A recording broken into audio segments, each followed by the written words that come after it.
Hello everyone, welcome to the channel. This is one of the most requested videos, and this video is about the economic and social issues strategy for RBI Grade B. In this video I'll try to cover my strategy which I have followed in the past 3 years of preparation, and also what more can be done with regard to this subject in RBI Grade B. Let's begin the video. Before beginning, I'll request you to watch this video on general awareness because there is significant overlap in preparation of general awareness section and ESI objective section and the current section related to ESI. So I'd suggest you to watch this video once so you understand this strategy in a very holistic way. There are more strategies of English, QUANT and reasoning which I have already uploaded, and my interview experiences is also there, and my phase 2 marksheet analysis is also there, so you can go through these videos as well if you feel like.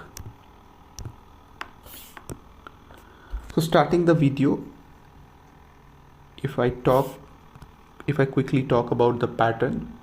So ESI, this subject is of 100 marks, and this 100 is divided into 50 marks of objective and 50 marks of descriptive. In this 50 you have 20 questions which are 2 markers and 10 questions which are 1 marker. So this is total 50.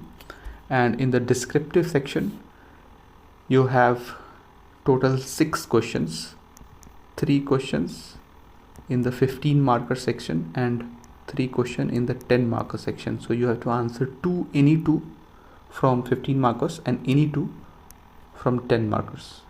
So this is the overall pattern of descriptive section.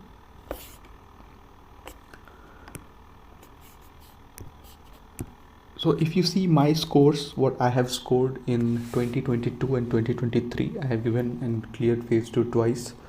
So in 2022, in which I did not prepare well because I was focusing on some other exams and I hardly studied in a very dedicated manner for RBI. My objective score was 14.25 and my descriptive score was 35. So total I was able to score 49.25 marks in 2022.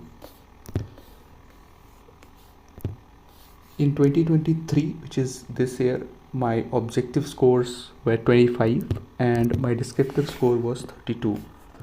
So my total score was 57 this year.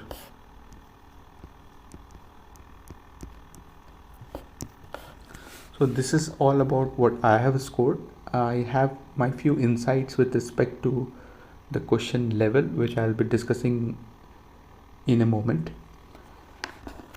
First thing first, if I talk about the MCQs, so this has been a consistent trend that ESI MCQs are always in tough category, and I'll tell it is in tough category because of 2 reasons. Number one, unlike finance and management, in which you have 2 subjects, one is management and another is finance. So in management there is literally nothing in current or contemporary that can be asked in MCQs.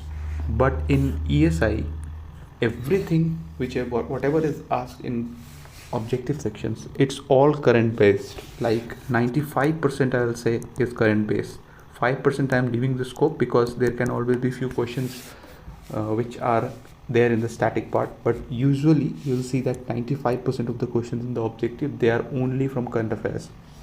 So this makes this section very unpredictable and really tough.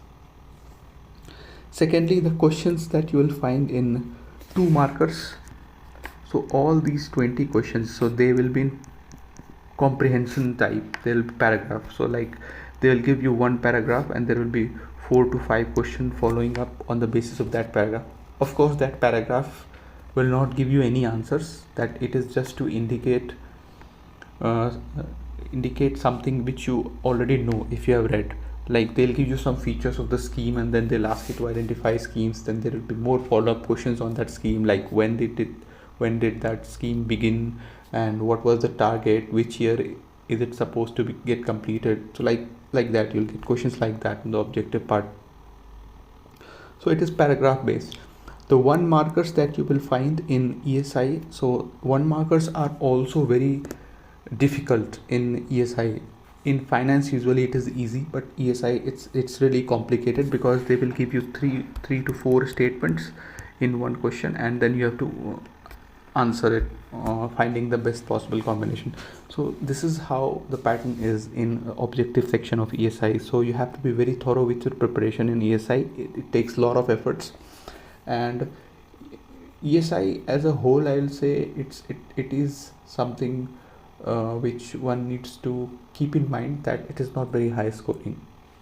So in the exam it will happen that you'll feel like you're not knowing many things, but you need to understand that this paper is like that. So you need to be mentally ready for this.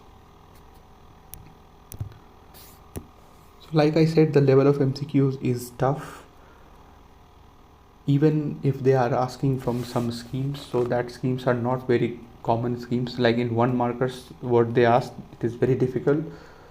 For example, there was this year one question which was on some scholarship scheme. So they gave 4 to 5 category of people, like someone from military, someone for the children of a military officer, and then someone who is a widow. So like this, they gave 5 options, and then they asked which of the following are the eligible for the scheme. So it is very in-depth, and it is very difficult to recall. No numericals, there is no numerical, or rather there is no scope for numerical in the syllabus. So numericals you will not find in this particular subject. The level of descriptive is moderate, so you have 15 markers. Like I said, there are 3 questions in 15 markers, and out of 3 you need to answer 2 questions. And then again 10 markers, there are 3 questions, and out of these 3 you need to answer any 2. So there is an option, and you can choose with while keeping in mind the fact that in whichever question you are able to write more, you have more points at that particular moment, you should be choosing that question. So that is how you should be approaching this examination, this paper. And like I said, there is huge scope of losing marks in objective section. So if your objective is like average, what is average? So let's say 50 marks. So based on past 2 years, out of 50, if you're scoring 20 plus, I think this is an average score. And anything above 25, it's a very good score, and above 30 is like outstanding. So this is the general categorization what I feel is there with respect to the objective section. So if you want to take lead, so this is a very good area where you can take significant lead in the objective section of ESI.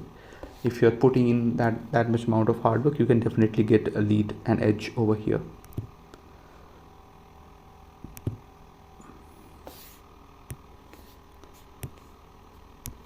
So if I tell you about the syllabus of this examination, so broadly there are only 4 topics: growth and development, second is Indian economy, third is globalization, fourth is social structure. So if you see these 3 topics, which is growth and development, Indian economy, globalization, these are all broadly topics related to economic part. And this last topic, this is a topic of social issues. So any general source, any Indian economy book, I'll say, if you're picking this economy book, so you will find all these topics in that book. For social structure, of course, you need to refer some other material. So references or what sources one should follow will be coming to that. So if I tell you about the sources, before going into the sources which I followed, so these sources, if I tell you, so these are the sources which are mentioned in the notification itself, which is in the RBI notification itself. you can find that some books have been referred. Uma Kapila, there's a series of books, and Indian Economy by Mishra and Puri, and Growth and Development Sociology book by C.N. Shankar Rao. So these books are mentioned in the notification itself. Again, secondly, you have some newspapers also, financial newspapers, like you have Economic Times, Business Standards. So these are financial newspapers. Mint, magazines, bulletins like RBI bulletin, this you can find on the RBI website. EPW, you can follow the website, India Today, etc. You have some reports, so World Development Report, Economic Survey of India, RBI annual report. So you can clearly see that the notification is indicating that you need to have a focus on IMF and World Bank reports, RBI reports. So this is indicated here. And then there is some general mention of RBI and BIS website. So this gives you a general idea what is expected from an aspirant. However, I'll say it is not wise to read everything what is mentioned over here. You need to be very smart and pick up standard materials where you can maximize your effort and revise thoroughly before the examination.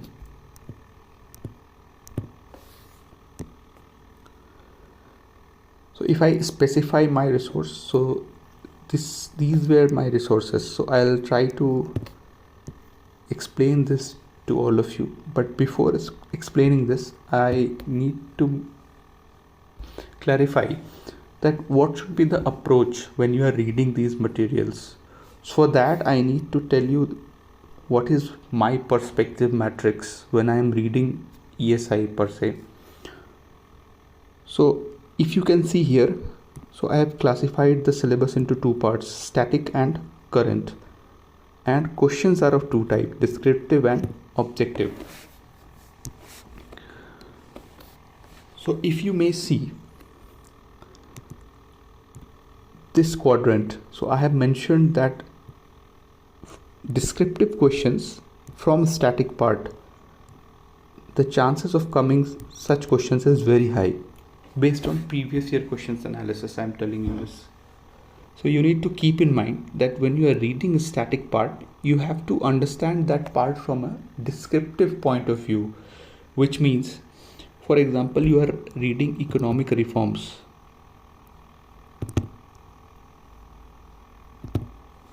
Since 1991.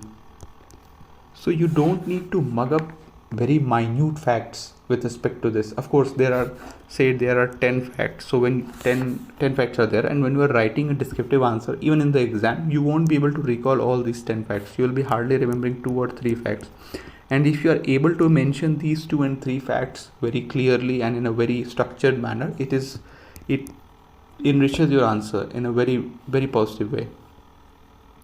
What I'm trying to say is, so when you are reading economic reforms, you are not required to mug up very minute facts. You need to have a broad understanding of the topic, broad knowledge of the key terms which are there with respect to this. For example, LPG, you need to mention convertibility, then you need to mention how MRTP Act is there, so what reforms were there in MRTP Act. So those things you need to mention. Few committees are there, Narsimhan Committee, mergers and acquisition of banks, whatever it recommended. So broadly you need to have understanding of what reforms were there after 1991. So this is how you should be approaching the static part, with a descriptive bent of mind. Secondly, the objective questions from static parts are really low. I mean, if it is conceptual and if you know the concept, you'll be able to solve it anyway. So you don't need to mug up with that objective mindset. But like I said, you have to be more focused on descriptive mindset when you are reading static portion. Now coming to the current portion. So when you will be focusing on the current portion, it is extremely important that you need to mug up facts. Hard facts will be there and you need to mug up. There is no other option, and this is the only way to get an edge in the phase 2 examination. You need to focus on current affairs and you need to focus on the objective questions that can be there from the current affairs part. And coming to the descriptive, so yes, there can be questions in descriptive as well from current affairs, for example, but usually it is more contemporary. And if you, let's say, for example, there can be questions on RBI ombudsman scheme, so they'll ask to elaborate on the ombudsman scheme and why it was required, which all schemes were merged. So this is very contemporary current, I'll say. It's not very recent current. So those kind of questions will be there, where you need to, after a point of time, like 4 or 5 points you can recall from what you have marked up, but beyond that you need to make your own points based on your general understanding and the comprehensive understanding you have of that topic. So that you need to keep in mind. And also there is always an option to skip questions, like you have to choose, you have to answer 4 questions from 6 questions, 2 in 15 markers and 2 in 10 markers. So you always have that option. And so whenever I faced any questions which is from current, so I tried not to attempt that question, because I did not mug it up that well. I'm not good in that. So that is how I used to manage this paper.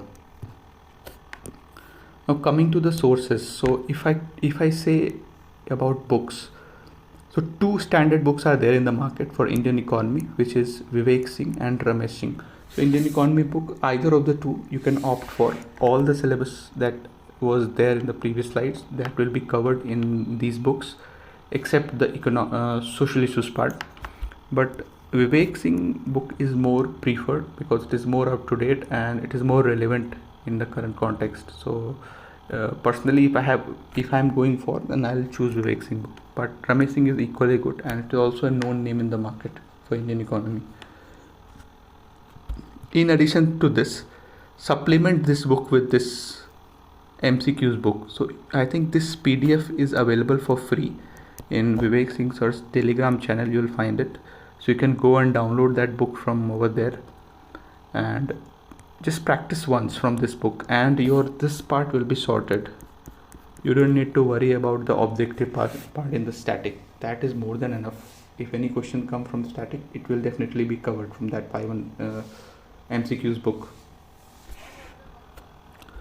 Moving forward, if you have time, this is one of very, I would say, reliable sources, which is Mrinal Patel sir's economy lectures. So if you can find the economy lectures on Telegram or somewhere else, so actually his lectures are mainly focused on UPSC exam, but if you can get in hold of that lecture, it will give you very good understanding of the economy. And he teaches in Hindi and English and mixture of that, so most of us are comfortable that way. So you get a good understanding, and it goes into your subconscious mind, because the way he teaches is really interactive and you enjoy the way he teaches. So this is one of the recommendations. If you don't have time or if you don't have access to it, you can skip it perfectly, no issues. But if you get a hold of the lectures, definitely watch it.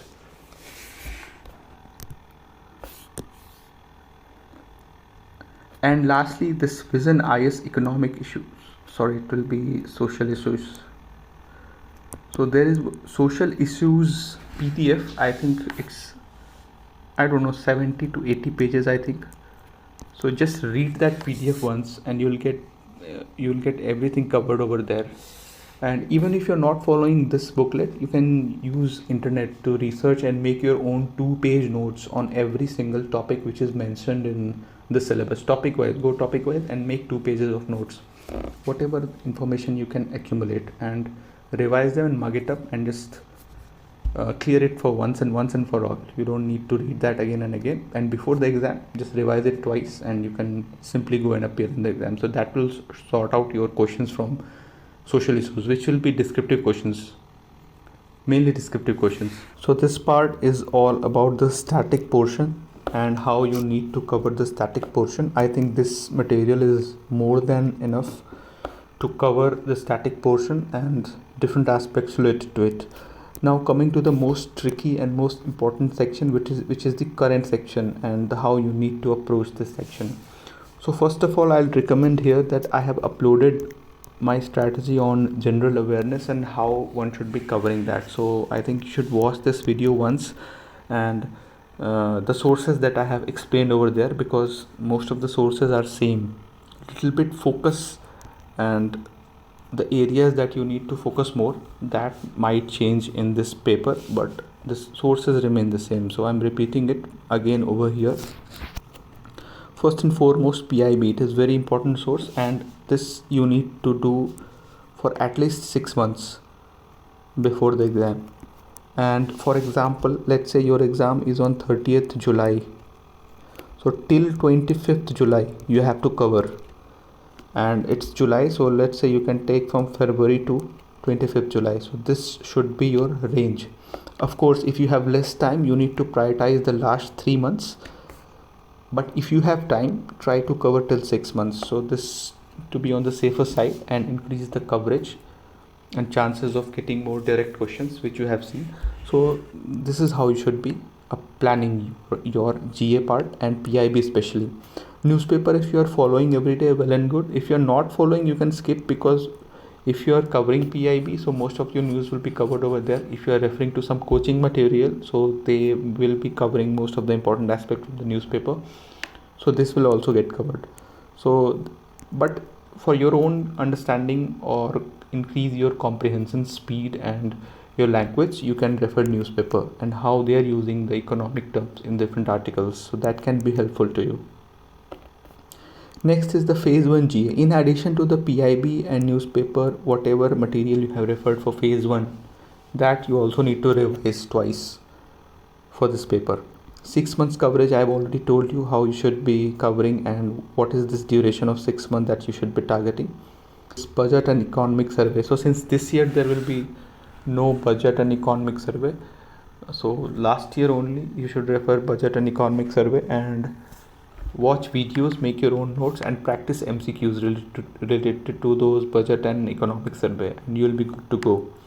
Second is reports. So many reports which I have told you, which are mentioned in the notification itself, but it is not an exhaustive list, so you need to have increase your coverage. So one thing is reports which are in the news, which you will find in the PIB, so that can be one source where you can see what reports are there. Secondly, organization wise, if you see, so any reports from IMF, World Bank, UN agencies, some of the NGOs, and some of the reports which are in which India is performing well or is not performing well, and it is in the news, so that you need to focus.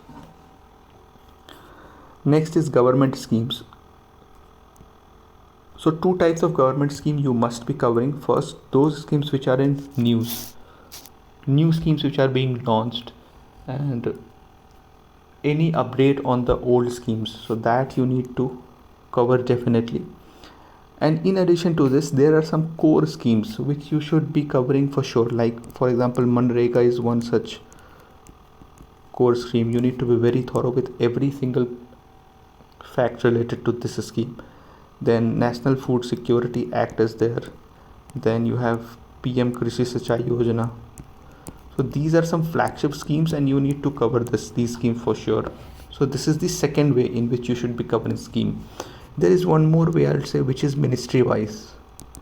So there are certain ministries which are of prime importance. So like 10-12 ministries are there, and some key schemes of those ministry you should be preparing. Like Ministry of Education is one such ministry. You have Ministry of Agriculture, Ministry of Social Justice, your Ministry of Finance, of course, Ministry of Commerce. So these are few ministries and you need to be thorough with the schemes of these ministries. So I think in total you 50 to 60 schemes will be there which you need to prepare in a very holistic manner. Coming to the mock tests, so I think mock tests for objective, if you are practicing, practice for PIB, practice for schemes, budgets, economic survey and reports. So practice topic specific mock test related to these areas. This will really help you. And if you feel like some new information is there, for example you have read budget and you see something which you have not covered or you're not able to recall, definitely note it down and revise before the exam. You need to make notes for that in a separate way. Then you have descriptive. For descriptive, if you are, let's say if you are reading a topic and first topic is growth and development, so once you are done with that topic, So after ending the topic, write 2-3 questions or 4 questions related to that subtopics. You have micro topics in that topic. Like if I may show you, for example, if you have finished this topic, so one question related to measurement of growth, one question on national income, one question on poverty alleviation, employment generation. So like this, if you're writing one question on sustainable development, environmental issues, so if you're covering one question each, so I think hardly how many questions will be there. Let's say 30 questions will be there. So one, even if you're writing 2 answers every day, so in 15 days you can holistically cover the descriptive part of ESI. And not only this, it will also act as your base notes for revision. So this is one exercise you can plan in your preparation, and this will help you for sure.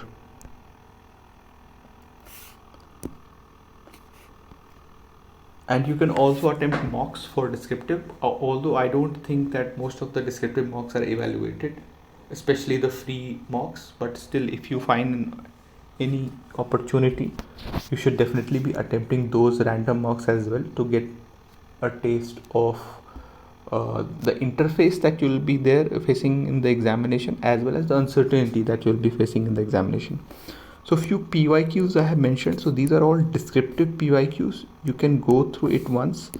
So generally what happens, the 15 marker questions, they are slightly tricky compared to the 10 markers. 10 markers are usually generic in nature, and you can, even if you have not read that topic, based on your generic understanding, you can expand points. If you see 10 markers, so you'll say rural entrepreneurship. So this is a very generic question. And current monetary policy framework, this is slightly related to contemporary, especially what has happened after 2016. So you need to be up to date with this contemporary information. This year, if you see, so you have questions on world migration report, then currency and finance, this currency and finance report by RBI, and second part of the question was 3 events which led to global cooperation. There was one more question on UNDP report. So consistently you see 15 markers are tricky, and you need to focus on reports, especially for these part. Even if you don't know if you have not read the report, for example, I did not read any of the reports, but in the exam when I had to write, so based on my general understanding, for example, there were 3 events which led to global cooperation on environment, I think it was the question. So I had read in the static part that there is Rio Summit 1992, then there is another landmark. Second landmark was Paris Agreement, so that was another landmark. Third landmark which I mentioned, it was actually 2012 Sustainable Development Goals. So these 3 I mentioned. I don't know whether it was right or wrong, but I think I got fairly decent marks, so I think it worked. So sometimes it is very possible that you don't know what the answer is, but you have to take guess. You cannot leave the question blank. So writing something is always better than leaving the question blank in the phase 2 descriptive. So this is how you should be approaching the descriptive section. So these are usually doable questions in 10 markers. 15 markers, usually one question is doable, and the other one you might face is a trickier one. But don't leave the question blank. If you have idea about the key terms, pick up the key terms and write something with respect to that at least. So this is it. That's all from my side on ESI strategy.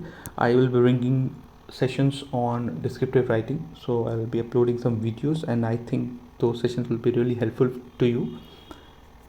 If you have any queries, I have received few mails and I'm trying to respond to them. I have responded to a few of them, but not all of them. So really sorry if I'm not able to respond, because I'm very overloaded with my work, and whenever I get time, I try to answer mail one by one, and I give a lot of efforts in answering, because there are a lot of questions on the mail. So like 4 and 5 questions I'm facing in every mail, so I have to give them detailed reply to all of them, so it takes time. So thank you for your understanding, and if you feel like you have any queries, you can always mail me over here.